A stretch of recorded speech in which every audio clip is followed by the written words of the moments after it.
with grooming. Yeah, but this is the point now. You can't call out actual pedophiles. They will suspend you if you... So just call them pedophiles, I guess. They said the word groomer is a slur. It's like, I'm not trying to slur you. I'm trying to call you what you are. Yeah. There's a picture like a drag queen showing sexual stuff to children. I mean, people will find any way to defend that. And I think if we're disagreeing on something that fundamental, like you can't show this type of thing to children, we've got like spiritual problems to address. A bunch of left-wing publications are overtly defending it.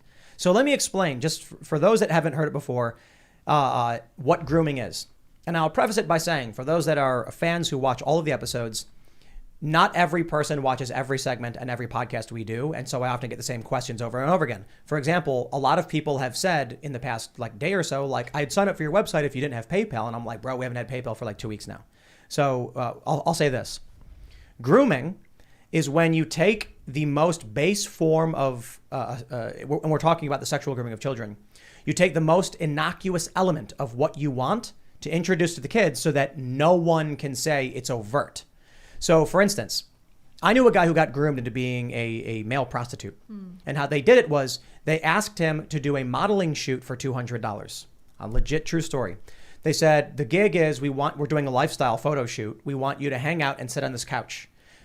Relax, have a drink. We'll take a few photos. Once we're done, $200 cash. That's innocent, isn't it? It's just, he showed up wearing a hoodie and jeans and he just took some photos. That was grooming. Why? It's the long-term intent. The next thing they did was they said, look, we already got tons of these lifestyle photos. We need active wear and swimwear and stuff. Do you want to try wearing these shorts and a t-shirt? Oh yeah, no problem. Then they would say, sorry man, if you want the money, we don't need photos of this anymore. We need, underwear models. Now he's an underwear model. That was grooming. So what happens is you take someone who's doing something adult or sexualized, introducing it to children. So a drag performance. What is drag? So I was actually talking about this. We were talking about this earlier, go-go dancing. Imagine if someone was like go-go dancer story hour. You'd be like, what, for kids? No way. They get like a woman with just like a bra and panties sitting there reading to kids. You'd be like, maybe not appropriate. Hooters, probably not appropriate for kids either.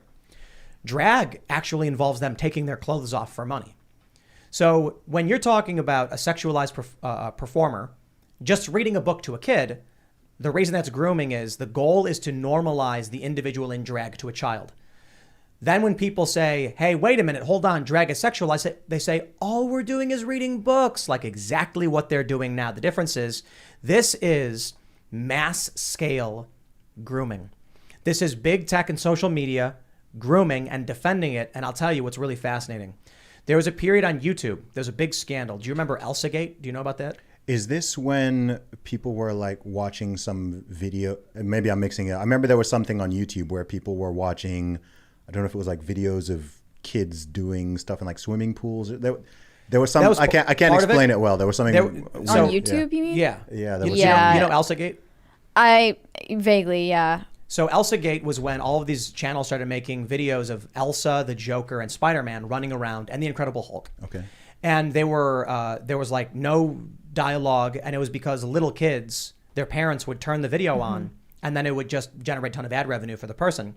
So all of a sudden, people started making these videos because it made money, and it was getting increasingly creepy. Eventually, it ended with Elsagate got to the point where Elsa was pregnant, and the Joker was injecting her with things. No joke. Okay. This turned into videos where people literally were giving children shots because it was generating clicks for whatever reason the algorithm was promoting it. And then when people realized they could use an AI to auto-generate these videos, you ended up with videos of toddlers drinking urine and other overtly. So this was a huge scandal where content for children was showing gore, violence, and overtly sexual activities. YouTube panicked and had to start purging these channels and these videos to get rid of all of it. So now the clever thing happened among the groomers. They said, so long as you're doing these things overtly, they'll shut you down. What you need is a shield. So we started to see the LGBTP movement when pedophiles started saying LGBTP.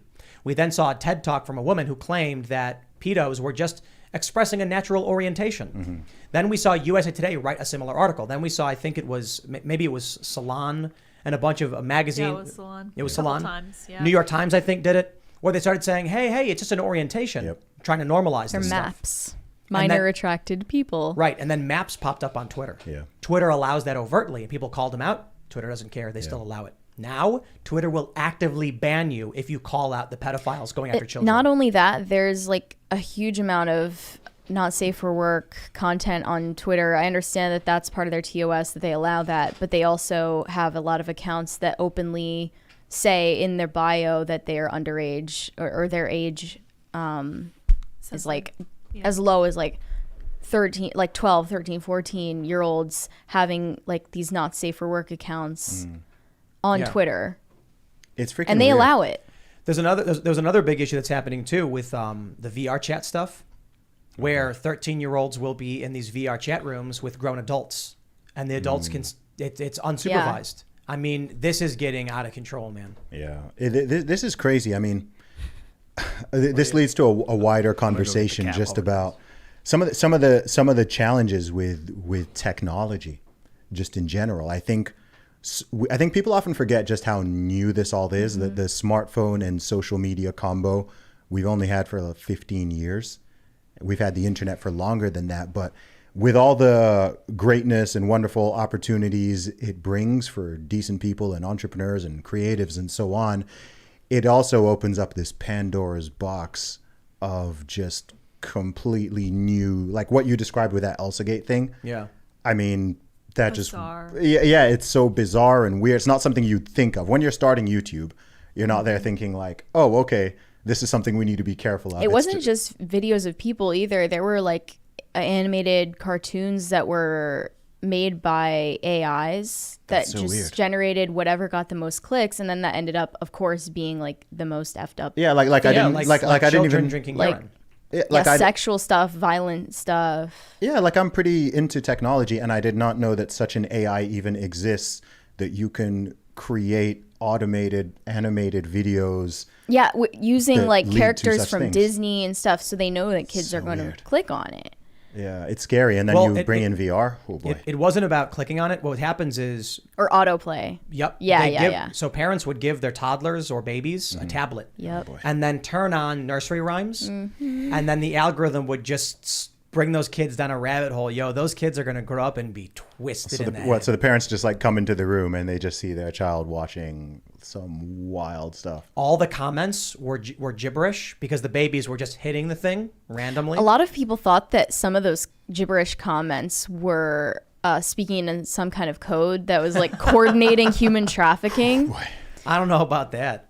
Maybe. Honestly, these things, like, that's the one line for me where I mean, I think any adult should be like this, but when it comes to people just messing with kids in general, that's just where like, dude, it's been said numerous Like, why times. is that partisan? you know, Think about that. Like it shouldn't be. It should be instinctual.